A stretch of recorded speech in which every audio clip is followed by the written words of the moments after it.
Hello and welcome to the Ross Cloud Podcast. I'm your host, Carl Ross Sr. And this platform was created to motivate and to inspire in hopes that you will become a better you. I'd like to give a shout out to everybody that's listening all over the world. Thank you guys for tuning in to the Ross Cloud Podcast. We have a very, very, very special guest with us here on today. He's an actor, artist, and he's done some amazing things. He's from right here in North Carolina. He's going to tell us pretty much everything that he has going on. We have the one and only Mr. Marcus Johnson. What's happening, bro? What's going on? How you doing? Man, I'm doing wonderful, man. I want to say, man, thank you for gracing us with your presence, man, and accepting the invitation to the Ross Cloud Podcast, man. Oh, yeah, man. I appreciate that. Yeah, absolutely, man. I'm going to say this before we start. You have an amazing mother. Yeah. There's nothing like a mama, right? Nothing like it. A mama gonna show enough, okay. Right? Oh, yeah. Stand in the gap for us. Every time. Every single time, man. Family is everything, man. It's a beautiful thing, man. So if you would, kind of tell the folks what you do. And I kind of told them you were an actor, but we can go in more detail. Kind of tell them a little bit about your story and how you got started with acting and where you're from. Okay, well, first of all, I'm Marcus Johnson. I'm from Winston-Salem, North Carolina. Trefo. Okay. Yeah. And I'm an actor, like you said, and artist as well, you know. Yeah. I've been in Fatal Attractions, a couple of them. Yeah. ATL Homicide, a couple of commercials. Yeah. A couple of films as well. Come on, man. Talk So, that talk. I'm in there. That's right. What was the journey to you getting there? When did you know you wanted to act, Marcus? Well, I feel like I always wanted to act. You know, in high school, I did the drama classes, theater classes, but I wasn't really serious about it. I get that. And then fast forward 2016, I was in the film Naked. I was a background actor. Wow. Yeah, so that really kind of opened my mind up to it. What were some of the things you took from that? What did you like about it? What you didn't like about it? I don't think I really have any dislikes except the weather. You know, it was a summer movie, but we filmed in the winter. Ooh. Yeah, what was y'all at? What location was y'all? In Charleston, South Carolina. But it was a little chilly, though. Yeah, past chilly. Did you have to wear shorts or anything, Marcus? Yeah, shorts and short sleeves. Okay, I got you. And got you. I want to say it was probably like 30 degrees outside. Got you. Filming like that for 12 hours a day. Ooh, yes, sir. So explain to the folks, man, how being on set, you have to endure so many different things. If you would, kind of take us on the inside look of what a day is like. You said 12 hours, and that's a long day. Yeah. But if you would, can you go a little bit deeper in detail and kind of explain, you know, about the call sheet and everything else that comes along with that type of environment and what that's like? Gotcha. So usually the night before your film date, you get a call sheet, lets you know the time and the location and, you know, where you need to be at. Mm-hmm. Most of the times, what I've done so far, my call times is early in the morning. Ooh. Got to be there at 6 o'clock. Yes, sir. Not waking up, be there at 6. So that means probably your time is what, 4? Get yourself together, leaving the house, what, 5 a.m.? 5 to get there on time. So what happens if you're late? Well, I've never been late, so I don't know. I can't tell you that. Right on. But the possibilities, you could possibly lose that job, though. Yeah. Okay, I got you. So it's very, very important. And it's a lot of hard work. Mm-hmm. Let me ask you this: what do you like best? Do you like theater or do you like filming?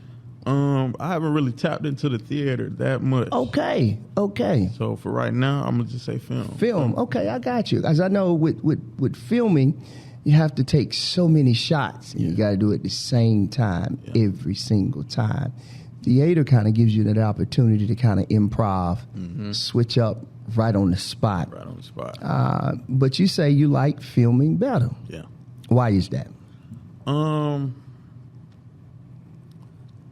don't know. Like I said, you know, I haven't tapped into the theater side yet. But for the film, it might sound weird, but I do like the fact that we go over and over and over again. So you get a chance to kind of switch the character up Yeah. at the same time. Switch the delivery. I got you. Like Switch the delivery. Okay. What is your creative process like for you, man? What is that like? When I prepare for a role, I just look at different shows. That's a big teacher. Different shows, different movies. Yeah. You could pull things from different characters of different movies, and just think about real life situations. Yeah. How that character would handle such situations. Yeah. What was one of the toughest roles you think you had so far as you had to prepare for? What role would you say was the toughest? Well, my last Fatal Attraction that I filmed like a month ago. And that was on TV One, correct? Yes, it hasn't came out yet. Okay. Yeah, I believe it comes out next week. Okay. Yeah. All right, shout, man. Yeah. I love it, man. I love it. Yeah, man. So you just patiently just waiting for that to drop. Oh yeah. Man, that's amazing, man. And when you got that phone call for TV One, what was that like for you, man? What was that moment like for you? Because that's a big deal. Oh, yeah. That's TV One. So for me, it was exciting because they actually reached out to me because of my prior work. I didn't have to audition for that role. I love it. They just gave it to me. They just gave it to you. Yeah. Well, that's a beautiful thing. So that was really exciting for sure. Absolutely. And what's the character that you play? I don't know. You probably can't talk but so much about it. Am I right? Yeah, I can You kind of talk about kind of talk a little bit about your character that you play. You guys know it's a reenactment show. Okay. So that character did some crazy things and ended up, hurting a couple people. Okay. So that's why I say it was probably my toughest role because Sure. I had to tap into so many emotions, Yeah. Within the show I was happy, mad, sad, all that. Yeah, you had to go through all of that right there. All the steps. And you probably had to do your research too on that. Yeah, did a little bit of research. Yeah. I'm sure that was tough to think to yourself, like, this really happened. Like I'm playing this character, but this happened. Really happened, yeah, for sure. I get it, man. What's a role that you would like to play that you have not played yet? If you had to choose a role, what role would you pick?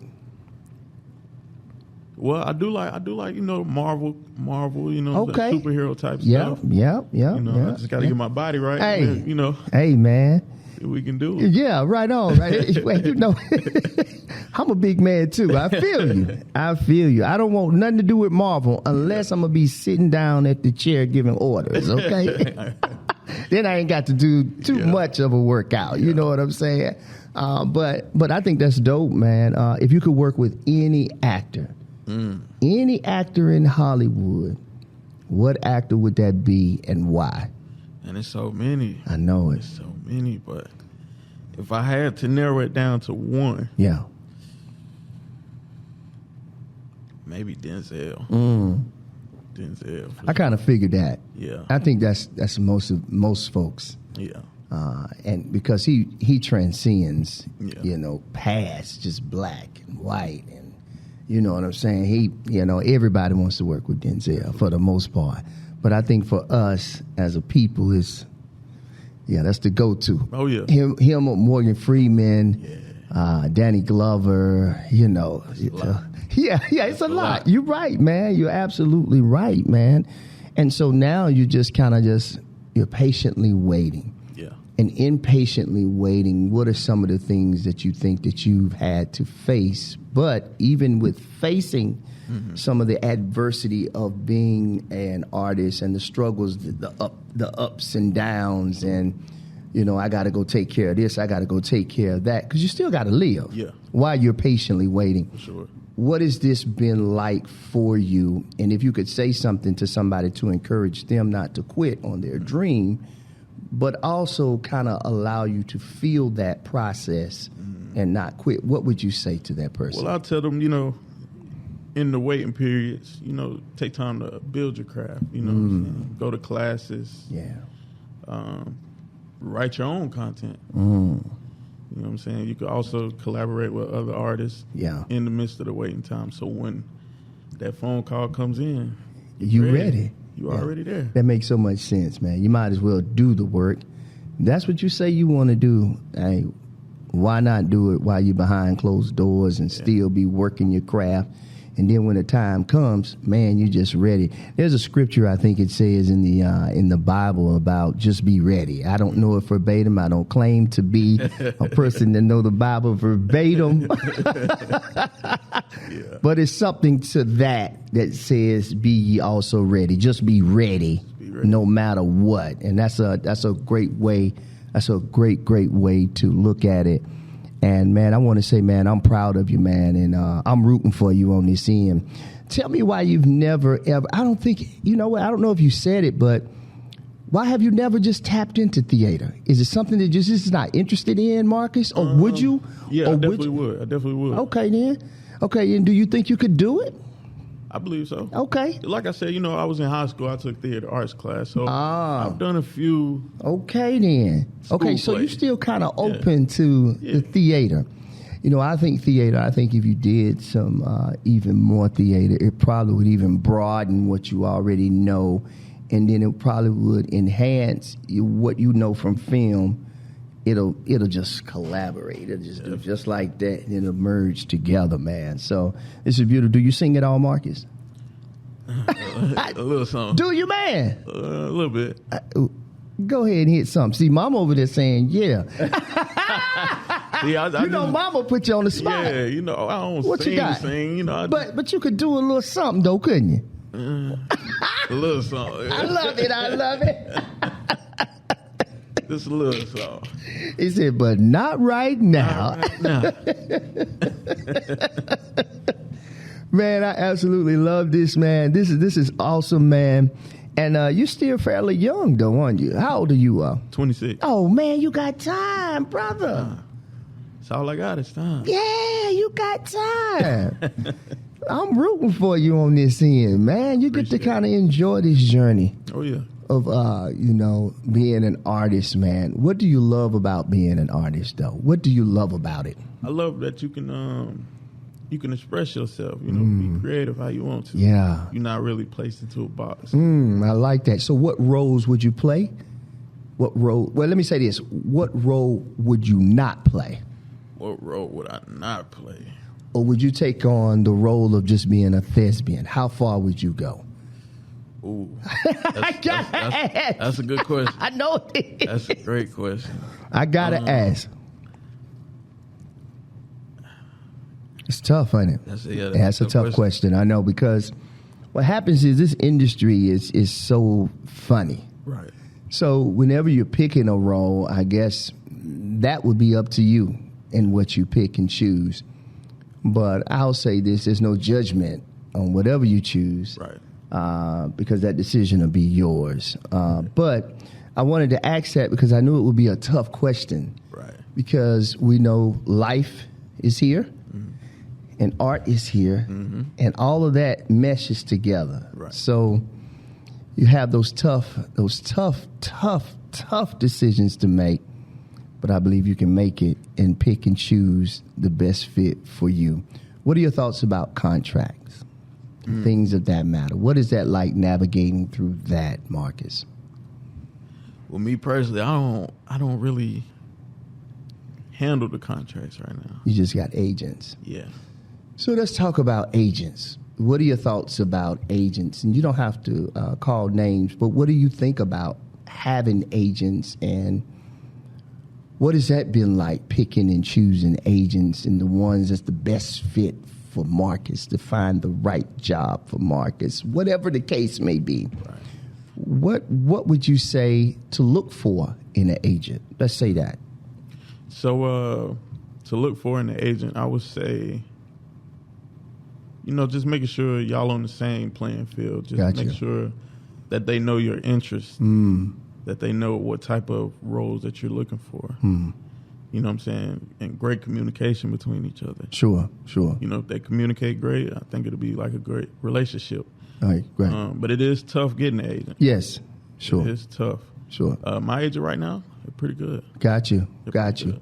Okay, that's good stuff. The reason I asked that is because, the premise of this show is to help people become better through conversations, through dialogue. Because you're an artist, maybe it was something that you could say to help somebody else to navigate through this world of being an artist, because it's not easy. Right. The business is like this, and sometimes if you're not careful, your emotions can go with it. You know what I'm saying? So you have to be pretty strong and level-headed, and you, sir, seem to be that way, Marcus. And so it was so important for me to ask you that question because, man, you probably helped somebody today.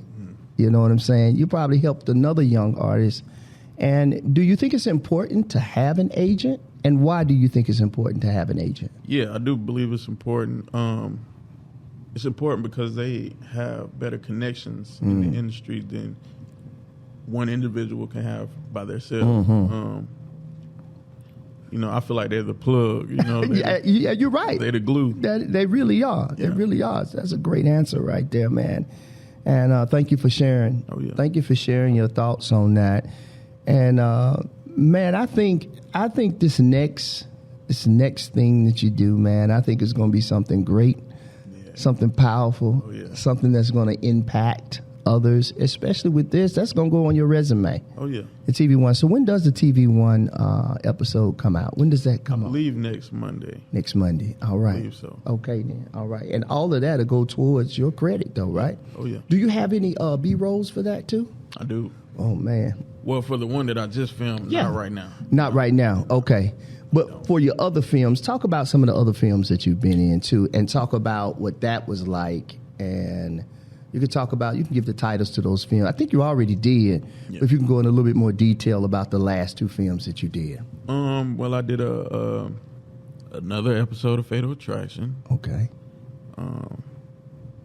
That was a good turnout. Okay. And I learned from the producer that it was the highest viewed episode ever on Fatal Attraction. And that's good stuff, man. Now, this Fatal Attraction is this one already aired? Yeah. So can they go back and watch these? Yeah. Okay. What was the title of that one? Do you remember right off top? But if you just go in TV One and Fatal Attraction, well, they're just gonna have to watch. They're just gonna have to watch. And put in Marcus. They gonna see me. They gonna see you in it.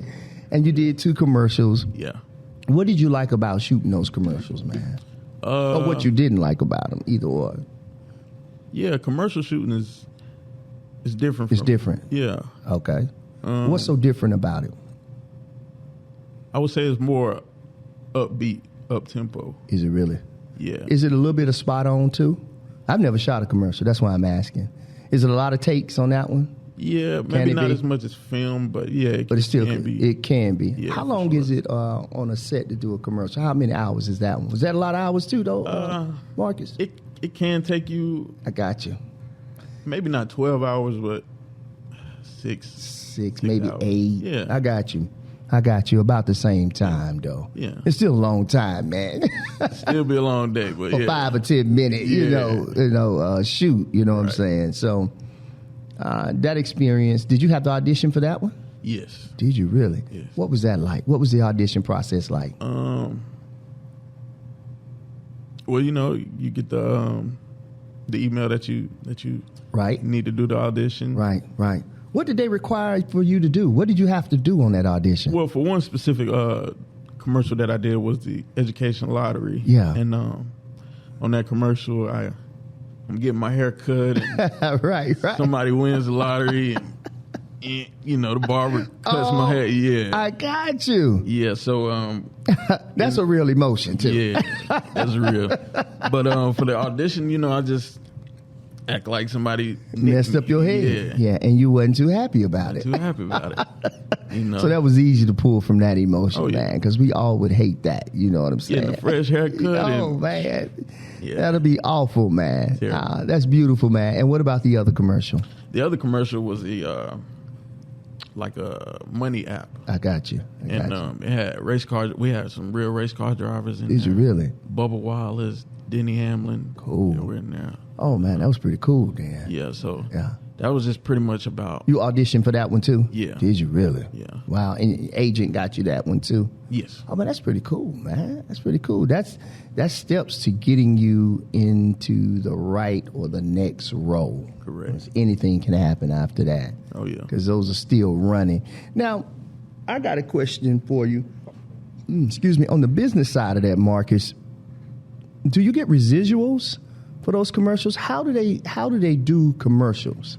Is it a one-time payment or is it every time it runs? How does that work? Well, it just depends on the union status of the commercial. Understood. Yeah. So you're a union actor? Not at the moment. Not at the moment. Yeah. So